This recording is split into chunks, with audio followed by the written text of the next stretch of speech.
Right, observing correct manual handling practices, or trying to anyway. Oh, that's heavy. Oh, anyone would think it was full of iron, which of course it is. Right, come on. Oh. Oh. Right, that's clearly not going to fit in there, but it'll be okay. Right, I'll bring you back. Here it is then in all its glory, your Rotax starter generator. Or as I heard it called the other day by my brother Dean, a DynaStarter, as in dynamo and starter. I really like that, DynaStarter. I think I'm going to use it. So this is made up of 4 main assemblies. You've got the 2 end caps at each end with the bearings. You have the yoke assembly, which basically contains your pole pieces and your coils. So you've got your main armature, your main field coils and your interpoles and reaction windings. And we'll talk a little bit more about what they do in a while. Then you've got your brush gear at this end, which comprises 4 sets of brushes. These, the pigtails, which are these little braided copper wires that go from the bus bar contacts to the brush. This sister flex on them suffered a little bit yesterday with the pressure washer, but yeah, they're okay. It's not going to do them any harm. And then we have, of course, the armature, which is the bit that rotates, which has the armature windings, which pick up current from the brushes via the commutator. And I'll try and get a light in there now and show you the commutator. My actual, my good light, I call it my good light, it's not that great, but my rechargeable light is yet another thing that I think I've left at the museum. And when I say another thing, if the camera is looking particularly shaky in some of the other shots, it's because I left my magnetic camera mount at the museum as well. So if I get some light in here, let's have a look and see if you can see. If I get the light just right, you can see it. Hang on. Oh, come on, Carl. Right, there it is. You can see. Shine it through the other side, maybe. Yeah, that'll work. There's the commutator, look. So, hard to tell from this angle, but it actually doesn't look too bad. There's no major scoring or chunks out of it or damage or anything like that. And really, there ought not to be, because you'll remember when we looked at the hours counter that the engine had done 258 starts, 30 hours. So that would have been from when it was fitted in the aircraft. So that's from its overhaul point. So it's only done about, well, just under 7 minutes per run, which probably is enough to start 4 Rolls-Royce Dart engines off the generator. But anyway, the next thing we're going to do is have a look inside that terminal box and try to do some electrical checks. Right, I've managed to get you overhead on the tripod, so you'll be able to see what I'm doing. I'll take the Zeus fastener, undo it, and have a look inside. So we have got, I tell you what, I'll bring you in a bit closer is what I'll do.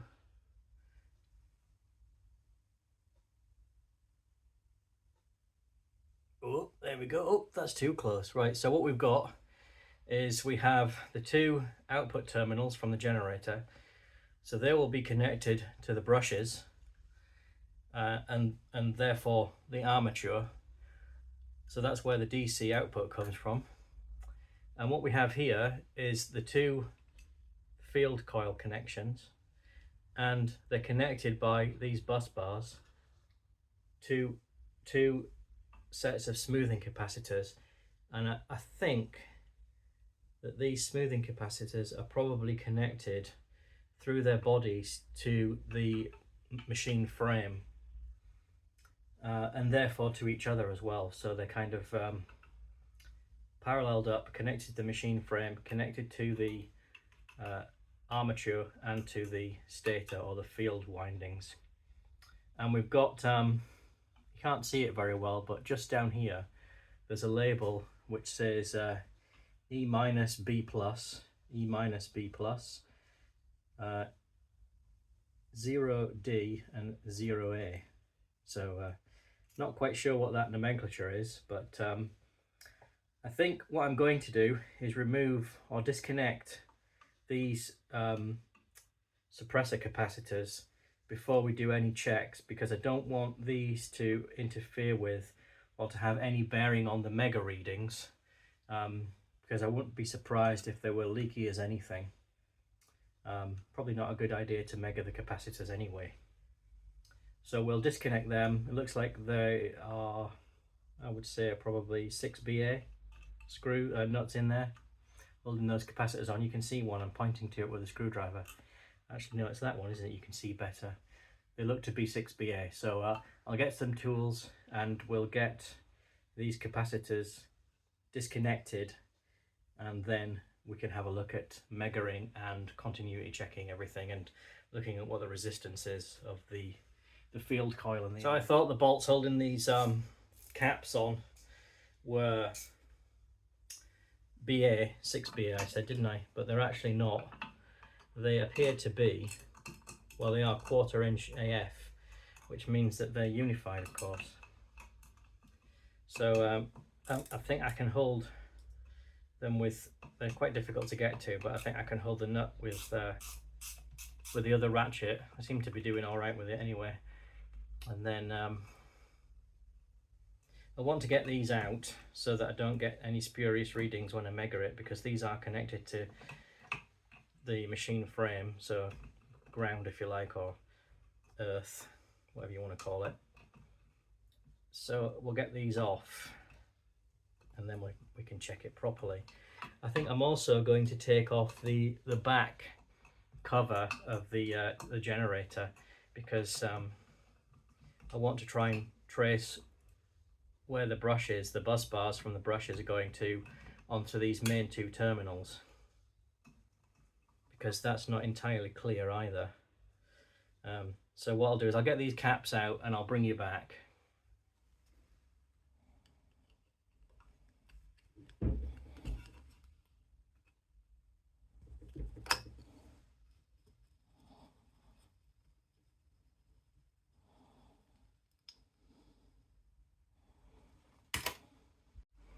Right, the last screw's coming out now.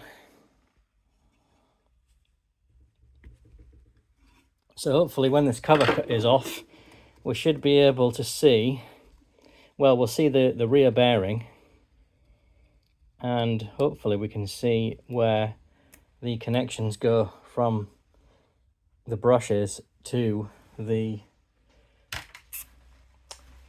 terminals. Right, what we need is a hammer to get that off. Just a gentle love tap. There we are.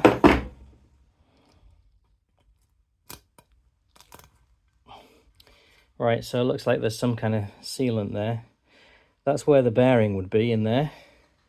And yeah, we can kind of see how these are connected up. I'll bring you in a bit closer with some light in a second and we'll see where they go. Well, it's really difficult to see, but it looks like the top 2 sets of brushes are connected together and the lower 2 set of brushes are connected together as well. So we assume the top 2 go to one terminal and the bottom 2 go to the other one.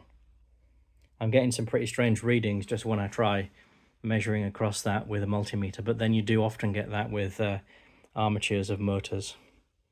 The back EMF essentially is what gives you the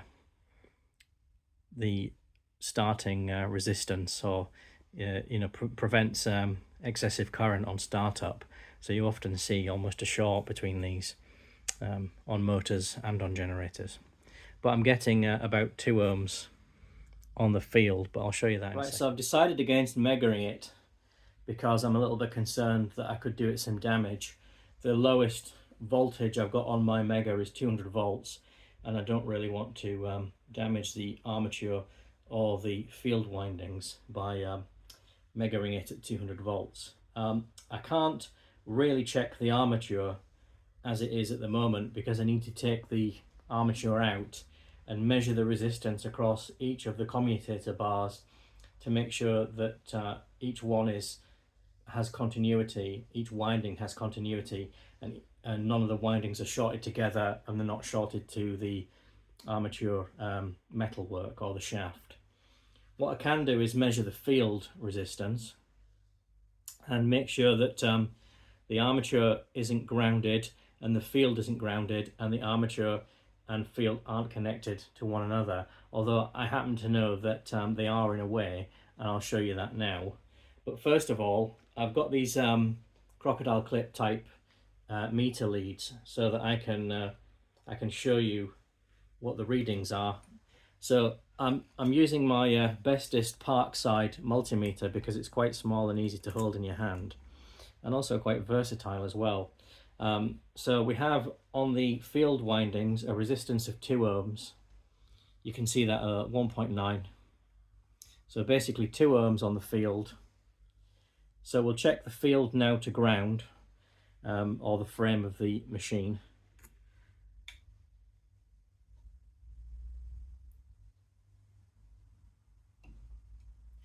So what have we got there? About 19.37 k ohms.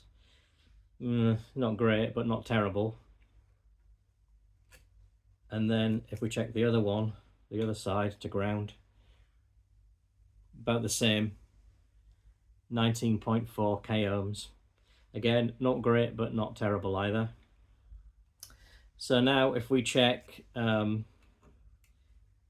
armature to ground, open circuit, which is good. The other side of the armature to ground, open circuit, which is again, oh no, wait a minute, what have we got? About 19 ohms again, 19 k ohms rather. The reason for that is what I'll show you now.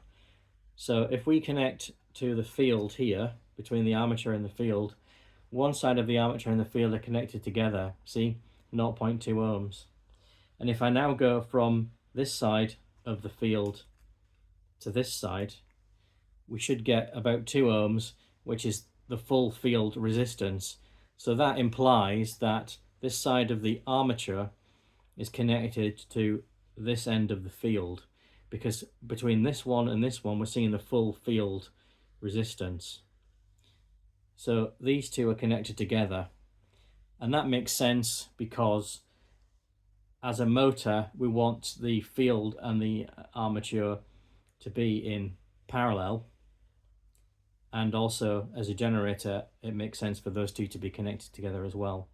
So that does make some semblance of sense. And this 19.2 k ohms, or whatever it was, 19 k ohms that I'm getting between the frame of the machine and the armature, and between the frame of the machine and the field, I mean, that is consistent, and I think that has to do with, can only have to do with insulation resistance, which is why I didn't want to mega the machine. It is only going to be 28 volts DC, so I'm hoping it's going to run. The proof of the pudding will be in the eating, of course, so we'll have to wire this up now and try to run it. I'm going to try and run it off a drill battery that can provide 20 volts, a maximum of 5 amps. It should run it. It should give us about 100 watts of output, given those values.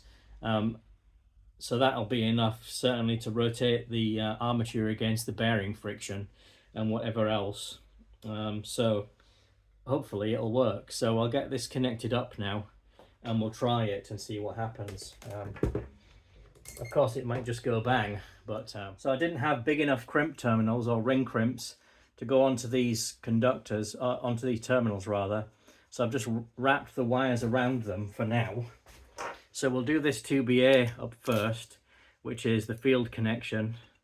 We know that the D labeled field connection is internally connected to this side of the armature, as it should be, in accordance with standard practice.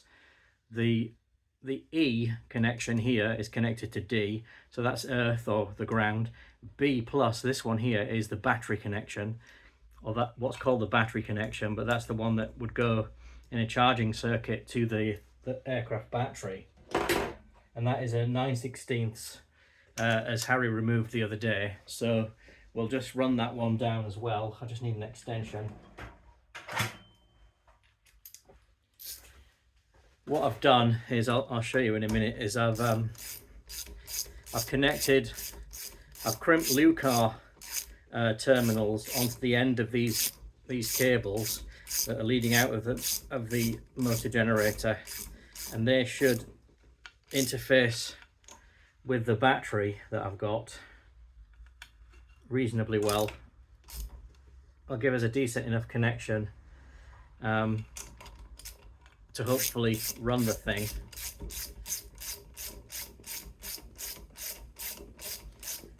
And I've decided that what I'm going to do is, you know, there could be a fairly sizable torque reaction from this, and it's only just resting against the bench. So what I'll do is I will cargo strap it down, I think. Right, that's good, that's tight, that's not going anywhere. That's tight, that's good. Those two are connected together internally. So here are the two Lucar connectors that I was just referring to. So what I'll do is now I'll cargo strap this thing down and then we'll give it a go. Right, so you've seen the connections in the top of here. I've got the negative terminal connected to this 20 volt Parkside battery, which is 5 amp capacity. I have got the other end here, which I'm going to connect to the positive in a minute. I'm going to be wearing safety glasses. I'm also going to be wearing the welding, TIG welding gloves when I connect this up, in case it flashes over. I know it's not very likely, but you just never know. I've also got a big pair of snips handy, in case anything welds itself to the battery. I can just cut the wire to stop everything. Because what I don't want, obviously, is a fire. There's also a fire extinguisher just down there. And as you can see, this thing, the motor generator, is well and truly cargo strapped to the vise. It's not going anywhere. So let's try it and see what happens. Here goes nothing. I'm really hoping that it runs. What I'm hoping it doesn't do is just go foot. But we'll see anyway. Let's see. Oh, it's going! I'm moving it! Oh, she's running, but she's not liking it. Oh my giddy ants, that's drawing a lot of current. Yes, I think what we'll do is, we'll see how much current that is drawing. It's going to kill that battery. Okay, it welded itself. Well, it definitely works as a motor. I'm going to measure the current. Oh, I'm really pleased about this. I'm going to bring you in a bit closer so you can see that shaft rotating. It makes a nice sound. Let's have a look at the brushes as well and just make sure that they're not arcing, because everything else... Right, come on you. Ooh, that's dodgy, that. Yep, it's running. The wires are getting very hot. It's pulling a lot of current. Let's just see how much current it is pulling. We'll try and measure it. Can I measure? Yeah, I need to swap multimeters. I'll bring you back when I've swapped multimeters. I'm really happy about this, as you can probably tell. Okay, so the experiment that we did there with the motor falls firmly into the category of do not try this at home. Now, I kind of knew that that was going to happen, but I wanted to check to see if we had rotation of the motor. And so I took a gamble that running it for a few seconds would actually not be out with the capacity of the battery, and the cables would survive it. Now, those cables were 2 millimeters squared, which means that they would be able to carry a maximum current of 17.5 amps. Now, I couldn't measure the current with the multimeter because the multimeter would only go up to 10 amps. So because the cables were melting, then, or the insulation on them was starting to go soft, I knew for a fact it was pulling more than 17.5 amps. I could infer that directly from the fact that the insulation wasn't coping. Obviously, the back EMF of the motor will be at its lowest when the motor armature is stationary. So there's going to be a huge inrush current, likely to be up to several hundred amps for a very, very short period of time. And I think that's probably what started the insulation to go. And that's how come we got a big arc when we connected the battery up to the motor. Once that armature is running, we've then got back EMF being generated, which is creating a reactance, which is going to drop that current draw down to a more manageable level. However, it was still obviously more than the conductors could cope with because they were getting quite hot. So if we assume that thing, or that those conductors could carry 17.5 amps, then, you know, it's hard to make any kind of an assumption or a guess, but I would estimate probably something in the region of 20 amps being pulled by the motor when it was just running in steady state, not at initial startup. So basically, if we do a quick calculation, and this is the channel of calculations and principles, so I should have really known this before, and I did know this before, but I felt like I had to do it because I needed to know if that motor was going to run, and I don't have like a big truck battery or anything like that can run it off, and I don't have big enough conductors. I just needed to try it, and I made a calculated basically I made a calculated and careful-ish assumption that we would get away with it. So basically, if we're looking at 20 amps, which, you know, it could be more than that, then that means that our power output of the motor is about 320 watts. So that's taking over 300 watts just to turn the armature against the reaction and the friction in the bearings. So yeah, it's, you know, but it was necessary to test it. We needed to get past that point. And yeah, I don't want to sound like I'm waffling here, but I really needed to check that motor out and make sure that the generator out and make sure that it ran as a motor. So apologies for the bad practice and the slightly silly thing that I had to do, but it was necessary, and it was for a short period of time only. So I'm hoping to continue filming this afternoon. I'll be getting on with the mill. So you should get another video from me soon after this one. It'll be mill related, and then tomorrow is museum day again. So I'll see you on the next video. Please like and subscribe if you've liked what I've done, even if you thought it was a bit cagey, which it probably was. But yeah, I'm really grateful to you for watching, so thank you, and stay tuned for the next one.